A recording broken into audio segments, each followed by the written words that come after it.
जनप्रतिनिधियों को क्या संदेश देना चाहते हैं? देखिए, आज दोनों प्रखंडों का ईद मिलन समारोह था, क्योंकि वक्ताओं ने पूर्व में बोल दिया, लेकिन ईद का ही महीना चल रहा है। हम लोग थोड़ा देर हुए इलाकाई कामों में मसरूफियत के वजह से हम लोग ये प्रोग्राम करना चाह रहे थे। तो ये प्रोग्राम आज आयोजित हुआ। इसमें पूरे दोनों प्रखंडों के सम्मानित प्रमुख, जिला परिषद सदस्य, मुखिया समिति, प्लस हमारे संगठन के कार्यकर्ता हैं, सभी लोग आए। हम इन सभी लोगों का तहे दिल से शुक्रिया अदा किए।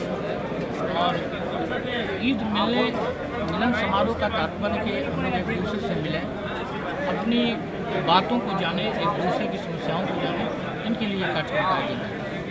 और आज किस चीज़ पर खास तौर पर चर्चा हुई है? क्योंकि वक्ताओं ने इलाकाई समस्याओं पर भी ईद मिलन के शुभ अवसर पर चर्चा की, क्योंकि ये इलाका सैलाबज़दा इलाका है, फ्लड अफेक्टेड एरिया है। और अभी से जो नदी कटान हो रहा है, उसके लिए भी इस समारोह में हम लोगों ने चिंतन किया। और हम लोगों ने इस संदर्भ में सरकार से कुछ जगहों का टेंडर भी कराया है। टेंडर हो भी गया है और जो पंडाल या उसको कहिए प्रोटेक्शन वर्क करिए, उन गाँवों को बचाने का काम आरंभ किया जाएगा। और भी समस्याएं हैं जैसे सड़क, और उस पर भी दोनों प्रखंड के सम्मानित जनप्रतिनिधियों ने और कार्यकर्ताओं ने भी चर्चा किया। और इन्हीं सब मसले पर ये है। एक समस्या से बहुत बड़ा है प्रखंड, डगरवा प्रखंड में जो 28 तारीख को फिर दिशा की बैठक है, जिसकी अध्यक्षता हमारे माननीय सांसद जी करेंगे। और पूर्व की बैठक में भी जिला के वरीय पदाधिकारियों के समक्ष हम लोगों ने बात उठाया था, क्योंकि ये समस्या गाड़ियों के ज़्यादा लगाव की वजह से हुआ है, जिससे कई दुर्घटनाएं निरंतर एक वर्ष में हम लोगों ने देखा है। जिस पर अभी वो ऑक्शन की प्रक्रिया चल रही है। ऑक्शन के माध्यम से उन गाड़ियों को हटाया जा रहा है। उनके हटाने के पश्चात ही वहाँ पर साफ सफाई का कार्य करेंगे। सर, एक सवाल ये है कि परसों निर्माण विभाग की का सबसे पुराना रोड है, जिसका श्रेय हमारे माननीय पूर्व विधायक सह मंत्री हाजी हसीबुर रहमान साहब मोहम्मदिया स्टेट को जाता है। उन्होंने अपने कार्यकाल में इस सड़क को बनाया था, जो टौली चौक होते हुए कस्बा को कनेक्ट करता है। इस रोड की चौड़ीकरण के लिए इस बार मैंने विधानसभा सत्र में क्वेश्चन भी उठाया था और सरकार का स्वीकारात्मक जवाब आया है कि इस वित्तीय वर्ष से चौड़ीकरण का कार्य आरंभ करा लिया जाएगा।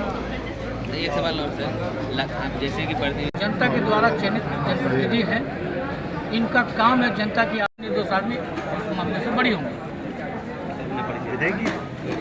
अब रहा भ्रष्टाचार का मामला, तो भ्रष्टाचार जो व्याप्त है उसमें कहीं न कहीं जनप्रतिनिधि और जनता भी भागीदारी है। आप भ्रष्टाचार के खिलाफ एक संघर्ष की लड़ाई लड़ें, आप अहद लें, शपथ लें कि हमें भ्रष्टाचार में लिप्त नहीं होना है, तो भ्रष्टाचार पर बहुत हद तक पकड़ होगा। क्योंकि गरीबों के द्वारा जो मोटेशन का कार्य दिया जा रहा है, इसमें जो बिलो पॉवर्टी लाइन है, ये पंक्तिबद्ध तरीके से रह जाते हैं।